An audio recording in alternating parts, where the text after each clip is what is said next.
Bonjour, bonjour tout le monde. Alors, on va aborder un sujet qui est complémentaire des présentations que vous avez vues. On a vu des entreprises à forte vocation sociale qui sont parties d'une feuille blanche, qui ont effectivement un parcours extrêmement intéressant, construit. Aujourd'hui, on a voulu aussi, pour compléter ce sujet qui est entreprendre vraiment socialement, regarder comment une entreprise traditionnelle, classique, en tout cas avec une histoire forte, pouvait se poser la question de l'exploration de nouveaux modèles économiques et sociaux et rentrer dans une ingénierie partenariale assez conséquente au niveau mondial avec une organisation que vous connaissez également sûrement qui est Ashoka. Donc on a le plaisir de vraiment un duo de choc, Martin Vial, directeur général d'Europe Assistance, et Arnaud Moreau, directeur général d'Ashoka France, Suisse et Belgique. Donc moi j'avais envie naturellement de vous demander tout d'abord dans quel esprit vous avez entrepris ce partenariat. Qu'est-ce qui finalement a motivé cette relation, hein? Vous allez faire un bout de chemin ensemble. Vous en avez déjà fait un depuis 3 ans, je crois, plus ou moins. Et comment ça s'inscrit dans votre vision de l'entrepreneuriat social, l'un et l'autre finalement? Monsieur Vial, peut-être? Oui, je vais commencer, si Arnaud le permet. Bonjour à toutes et à tous. Ça part d'abord d'une conviction très simple et centrale. C'est que les entreprises commerciales, dont le but est le profit, vont avoir à assumer dans le futur de plus en plus l'empreinte sociale et sociétale qu'elles laissent autour d'elles et à l'intérieur de l'entreprise. Et tout simplement parce que c'est un phénomène qui a commencé avec l'environnement il y a une trentaine d'années. Souvenez-vous, lorsqu'on a parlé de réinternaliser les externalités négatives sur le plan environnemental, et bien sur le plan social et sociétal, il se passe la même chose aujourd'hui. Naturellement, ce mouvement va être long. Je prendrai juste 2 exemples.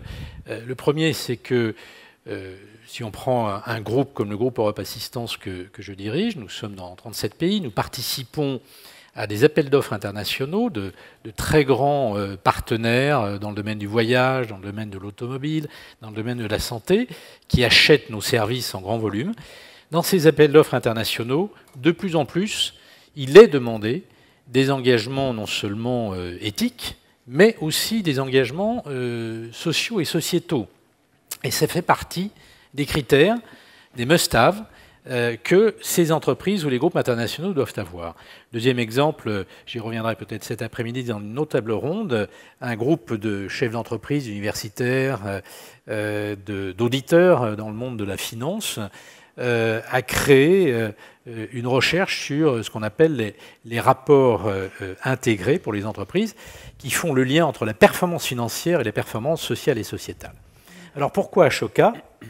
Parce que nous intervenons dans le domaine du voyage, c'est notre métier historique. Nous rapatrions nos clients qui ont un accident ou un problème pendant leur déplacement. Nous assistons les personnes qui ont une panne automobile ou un accident automobile. Et puis depuis quelques années, nous nous sommes développés de plus en plus dans les services à la personne, les services de proximité, et dans les services de la santé et de la vie quotidienne. Nous utilisons environ 420 000 prestataires dans le monde entier et il nous paraissait indispensable de soutenir l'entrepreneuriat social dans cette stratégie. Merci. Alors Arnaud, Ashoka, on connaît peut-être, rappeler quand même ce qu'est Ashoka et pourquoi vous avez choisi Europe Assistance, si on part sur une logique partenariale où vous êtes choisi. On s'est choisi Pourquoi mutuellement. faire, voilà. Bonjour à tous. En 2 mots, Ashoka est un réseau mondial d'entrepreneurs sociaux. On est de loin le premier réseau puisque nous soutenons près de 3000 entrepreneurs sociaux dans 70 pays aujourd'hui. On s'est créé il y a une trentaine d'années. On s'est créé sur ce constat assez simple que les problèmes sociaux environnementaux nécessitaient finalement plus que des grandes organisations internationales ou des engagements des États. Ils nécessitaient finalement l'émergence de tout un corpus d'entrepreneurs au sens premier du terme, de gens qui prenaient leur avenir en main et qui avaient finalement toutes les caractéristiques qu'on attribue généralement aux entrepreneurs du business, mais qui avaient décidé de mettre ces caractéristiques au service de la résolution à grande échelle de problèmes sociétaux. Et ces entrepreneurs sociaux rencontraient tout un tas de problématiques de développement traditionnel, d'accès aux capitaux, etc., mais ne trouvaient pas finalement, les business angels ne trouvaient pas les structures prêtes à prendre le risque et à partager le risque avec elles. Donc Ashoka a décidé de se positionner sur ce sujet en étant une organisation qui accompagne financièrement, avec du réseau, avec du conseil, ces entrepreneurs sociaux, les aide à grandir, à se développer, optimise, je pense, leur pérennité, puisque plus de 90% des entrepreneurs sociaux que nous soutenons continuent de se développer 10 ans après l'intervention d'Ashoka. Donc si on le compare à la mortalité qu'on connaît dans le monde du business, on est à peu près deux fois supérieur. Et tout ça a démontré qu'il y avait effectivement tout un tas d'individus extrêmement innovants qui portaient des initiatives à très fort potentiel de développement et qui finalement n'attendaient que parfois un petit coup de pouce pour pouvoir se développer. Donc Ashoka s'est développé au niveau mondial. C'est une organisation qui est née en Inde, d'où son nom, qui est principalement présente au sud, ce qui est assez intéressant d'ailleurs d'un point de vue de l'orientation des flux de l'innovation sociale, qui sont généralement des flux sud-nord. Le microcrédit en est un exemple intéressant. Et puis dans notre stratégie, sur ces dernières années, nous nous sommes dit que si on voulait accélérer encore l'impact social qu'on avait, chacun des entrepreneurs sociaux qu'on soutient accompagne en moyenne 150 à 170 000 bénéficiaires. Donc on a déjà un impact assez significatif, mais on s'est rendu compte que si on comparait aux quelques milliards d'individus qui vivent avec moins de $2 par jour, on est très très loin du compte. Et que la seule et unique façon finalement d'accélérer le changement social, c'était d'inventer des partenariats hybrides avec des entreprises et finalement de faire converger nos intérêts, les intérêts de l'entreprise, éventuellement de découvrir de nouveaux marchés à terme, de faire de la rétention de ses collaborateurs, de trouver peut-être des innovations qui pourraient venir nourrir son business, et pour les entrepreneurs sociaux de pouvoir s'adosser au savoir-faire, à la puissance de frappe des entreprises. Et je pense que, et ça a été développé, je crois, dans l'intervention précédente, lorsqu'on est capable de combiner cette approche business avec l'innovation sociale, alors on est à l'aube de nouveaux modèles qui vont se développer très fort dans les années prochaines. Est-ce qu'on peut rentrer quand même un peu dans le concret de ce partenariat? Vous en êtes où? Quels sont vos objectifs? Comment se passe la sélection des entrepreneurs sociaux? Dans quel pays vous êtes sur ces sujets-là? Quels sont les services que vous allez finalement chercher chez les entrepreneurs sociaux? Où en êtes-vous finalement? Comment tout ça va se mettre en place? Pour être très concret, je reviens quand même à la stratégie, parce que la conviction, c'est que la responsabilité sociale, elle doit être totalement liée, intégrée à la stratégie de l'entreprise. On n'est pas dans une approche caritative. Il s'agit de faire en sorte que la responsabilité sociale soit totalement au cœur de la stratégie de l'entreprise. Et donc, s'agissant d'Europe Assistance, du groupe Europe Assistance, nous avons nous sommes dans 37 pays, une fois encore, à travers des filiales que nous contrôlons, et nous avons décidé de développer, de booster les activités de service à la personne, de service aux familles, à domicile, service aux personnes âgées, et puis dans le domaine de la santé, de s'occuper de la gestion des maladies chroniques en particulier, ou bien de la télémédecine, puisque notre métier, c'est de servir nos clients à distance et en temps réel.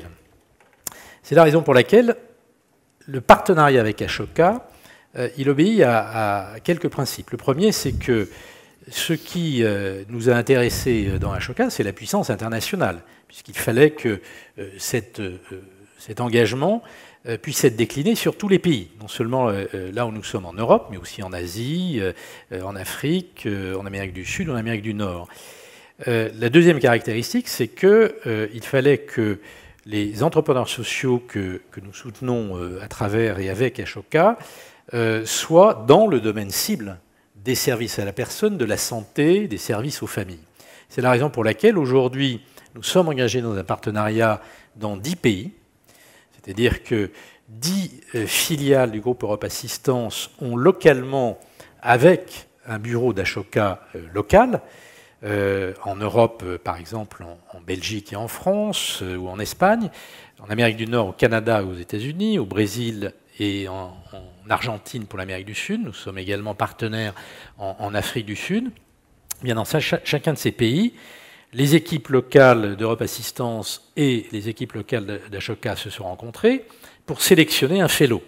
Vous reviendrez sans doute, Arnaud, sur le concept de fellow, c'est-à-dire un entrepreneur social. Et le cahier des charges était de dire ce doit être dans le domaine de la santé, dans le domaine des services à la personne, de l'aide aux personnes âgées.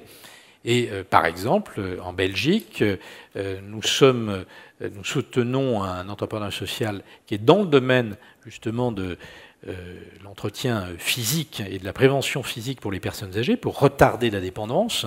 C'est une sorte de filiale d'ailleurs de Ciel Bleu qu'on a écouté avec beaucoup d'intérêt tout à l'heure. Donc ce sont les services à la personne, la santé, et c'est sur le terrain dans chaque pays que nous définissons ce partenariat. Alors, des objectifs, combien d'entrepreneurs sociaux, comment vous allez cerner, parce que finalement c'est un travail colossal, non, ou comment c'est plus opportuniste, ou c'est quelque chose de très construit dans... C'est très construit. Alors, on est encore dans une phase expérimentale. On a démarré il y a un peu plus de 2 ans maintenant. Et donc, il y a forcément dans tout ce type de partenariat toute une phase d'apprentissage mutuel. Comment les entrepreneurs sociaux apprennent à rencontrer l'entreprise, à la comprendre, etc. Comment l'entreprise, en même temps, s'adapte à ces entrepreneurs sociaux qui ne sont pas forcément ni ses clients, ni ses partenaires habituels. Donc, il y a cette phase-là qui prend forcément toujours un petit peu de temps. Lorsque c'est un partenariat sur plusieurs pays, on imagine bien aussi que la mise en place du project management est assez consommatrice de temps. Et là, on est en train vraiment de rentrer dans la construction vraiment très opérationnelle. Donc, ça veut dire qu'il y a à la fois une implication des équipes d'Europe Assistance dans la sélection, mais aussi dans l'accompagnement. C'est le transfert de compétences qui nous a intéressés, en se disant finalement, si on se projette, et si on va au-delà des 10 pays, mais même si on arrive à motiver peut-être d'autres industries à emprunter ce type de chemin, ce qui va se passer, c'est qu'on va créer un écosystème dans lequel l'entreprise pourra sans doute, à terme, s'appuyer sur des entrepreneurs sociaux qui pourront devenir ses partenaires. Et plus uniquement être soutenus de façon philanthropique au démarrage, mais pourront devenir de vrais partenaires. Ça, c'est la deuxième question importante. Effectivement, là, vous êtes dans un soutien financier d'entrepreneurs sociaux, mais à terme, ils peuvent devenir effectivement vos prestataires. Votre idée, à terme, c'est qu'ils fassent partie du réseau Europe Assistance, ou jusqu'où allez-vous, où pourriez-vous aller dans l'intégration au réseau C'est clairement l'objectif. C'est que précisément, notre fellow belge ou sud-africain ou brésilien fasse partie du réseau Europe Assistance comme prestataire. Là, c'est plus particulièrement dans le domaine de la santé et des services à la personne. C'est bien l'objectif ultime. Et puis que tout cela fasse des petits. Bon, mais ça sera dans une phase future, je l'espère. Je crois que ce qu'il faut comprendre dans ces rapprochements entre entreprises et entrepreneurs sociaux, c'est que souvent, ce sont des gens qui s'occupent des mêmes problèmes, mais qui ont des approches différentes et très complémentaires. Et lorsqu'on prend les entrepreneurs sociaux qu'on peut avoir dans un certain nombre de pays du Sud, mais pas uniquement, on se rend bien compte qu'ils touchent une population qui n'est pas la population cible aujourd'hui de l'entreprise ou d'Europe Assistance, mais qui pourrait devenir demain un prolongement de cette activité.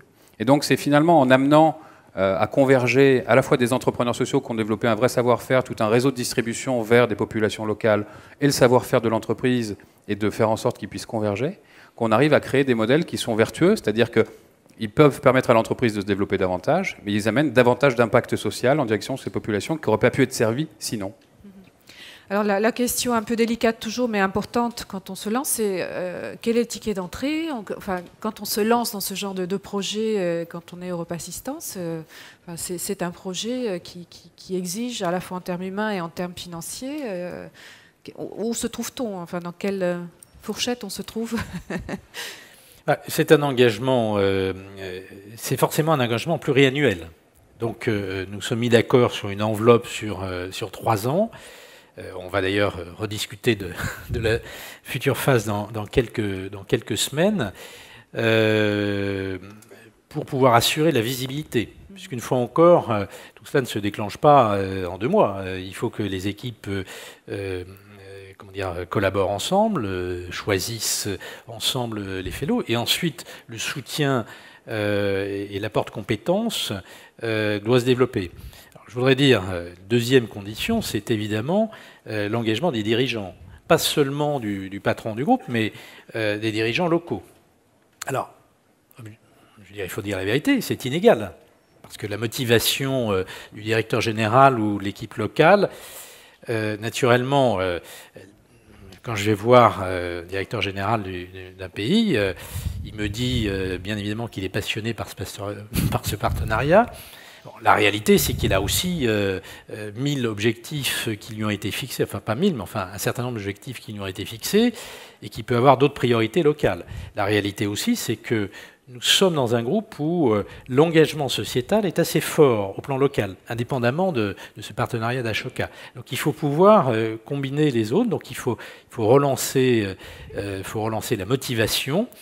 Et moi je crois que la réussite, et ça commence un petit peu au sein du groupe, mais tout cela est encore timide, c'est le jour où un directeur général, lors de nos réunions du comité de groupe, va voir ses collègues. Le directeur général de la Belgique va voir celui du Brésil, de l'Afrique du Sud, en disant comment ça se passe chez toi, ou va voir celui de la France ou de l'Autriche en lui disant on a fait une expérience formidable avec Ashoka chez nous.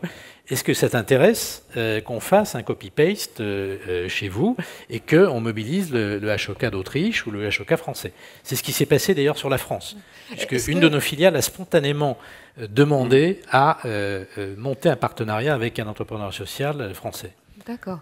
Est-ce qu'on peut imaginer que les managers aient ça un jour dans la liste des objectifs que l'on leur fixe chaque année, ou est-ce que vous allez aller jusque ce type de démarche? Oui, c'est pas un rêve, c'est pas immédiat parce qu'il faut que ce soit suffisamment répandu dans l'ensemble du groupe et que ça ne concerne pas uniquement le premier niveau du management. Il faut que ça diffuse dans chacune des sociétés.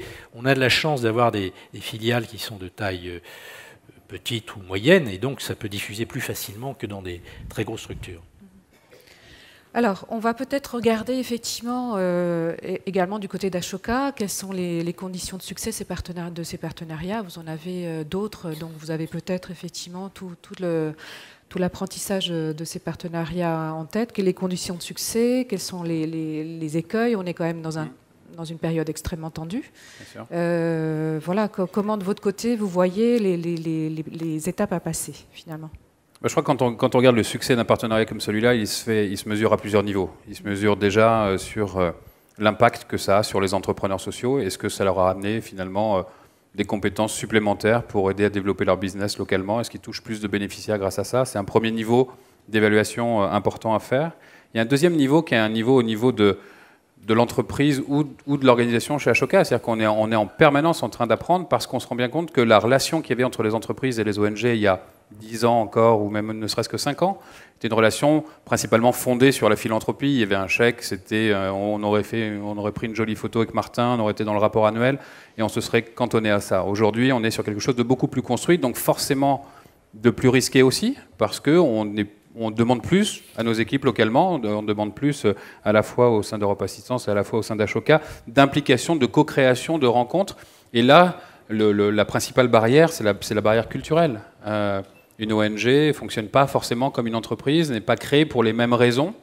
Et pourtant, on se rend bien compte qu'il y a énormément de synergie. Donc il y a tout ce travail d'acculturation progressive qu'il faut mettre en place. C'est pour ça que c'est assez expérimental et que sans doute les phases d'après seront plus rapides parce qu'il y aura cet effet d'expérience, parce qu'on pourra se référer à des choses qui se sont déjà passées. Et encore une fois, il y a relativement peu d'entreprises aujourd'hui qui acceptent d'aller aussi loin dans ce type de partenariat. Donc ça prend forcément plus de temps. Je crois que dans les années à venir, on va voir davantage de partenariats de ce type-là. Mais encore une fois, ce qui est important, c'est de se dire qu'on peut, au travers d'une collaboration comme celle-ci, permettre à la fois à l'entreprise de réaliser ses objectifs et à la fois aux entrepreneurs sociaux d'avoir plus d'impact. Et que les deux sont loin d'être antinomiques et qu'au contraire, on arrivera à optimiser les deux que si on aligne véritablement la stratégie de l'entreprise et celle des entrepreneurs sociaux. Donc il y a tout ce travail d'acculturation, de compréhension mutuelle, de mise en place de projets expérimentaux. Il faut le mesurer, mais il faut aussi se laisser le temps. Moi, je crois beaucoup effectivement au leadership dans ces cas-là. Et Martin dit que ça dépend beaucoup des patrons de pays, ça dépend aussi beaucoup du patron de la boîte tout en haut qui décide de donner le signal. Alors après, on peut dire c'est du top-down, c'est le patron qui a décidé, il faut qu'on le fasse. Je pense que ça va aller bien au-delà de ça. Et la façon dont ça a été mis en place, et c'est pour ça que le temps qu'on a pris au démarrage du projet est important, c'est que les patrons de pays vont commencer à comprendre ce que ça peut leur amener localement, ce que ça peut amener, encore une fois, sur leur business, mais ce que ça va amener comme sens qu'ils vont donner à leurs collaborateurs. Il y a des choses qui ne se mesurent pas facilement, mais la rétention des collaborateurs, vous savez, Parfois, ça se joue sur pas grand-chose. Et être capable de montrer qu'une entreprise a des valeurs, qu'elle les fait vivre, qu'elle y croit, et qu'elle ne les met pas simplement sur un joli rapport de RSE, mais qu'elle les met au centre de sa stratégie, c'est ce qui fait souvent la différence pour retenir ou attirer de nouveaux talents. Donc je crois qu'il faudra qu'on se pose à un moment donné sur effectivement l'évaluation globale de ce partenariat aux différents niveaux. Et encore une fois, ce qui nous a intéressés au sein d'Ashoka, c'est de pouvoir tester. C'est cette notion un peu de recherche-action qui aujourd'hui nous permet, nous aussi, à nous, organisations, ONG, de grandir, de progresser, notamment dans le project management. Donc rendez-vous en 2015, dans 3 ans, c'est ça? Oui, dans 3 ans, dans 10 ans. Pour faire un point d'étape, c'est voilà. ça? Bon, entre-temps, vous pouvez aller sur YouFeel, on en parlera sûrement. Avec plaisir. Voilà. Merci beaucoup. Merci. Merci à tous. Merci à vous.